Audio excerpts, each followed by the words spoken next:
রাজধানী ঢাকা সহ দেশের বিভিন্ন স্থানে ভূমিকম্প অনুভূত হয়েছে।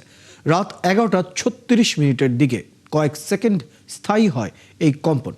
এতে অনেক মানুষ আতঙ্কিত হয়ে ঘরবাড়ি ও উঁচু দালান থেকে বাইরে বের হয়ে আসেন।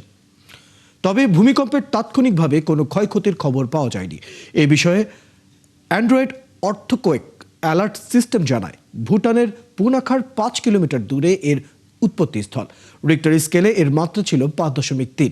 অন্যদিকে যুক্তরাষ্ট্রের ভূতাত্ত্বিক জরিপ সংস্থা USGS এর তথ্য অনুযায়ী ভুটানের পুনাখার 15 কিলোমিটার পশ্চিম উত্তর পশ্চিমে 5.6 মাত্রার এই ভূমিকম্প হয়। ভূমিকম্পের কেন্দ্র ছিল ভূপৃষ্ঠের 10 কিলোমিটার গভীরে। এই ভূমিকম্পের প্রভাবে ভারত, নেপাল ও চীনেও কম্পন অনুভূত হয়েছে।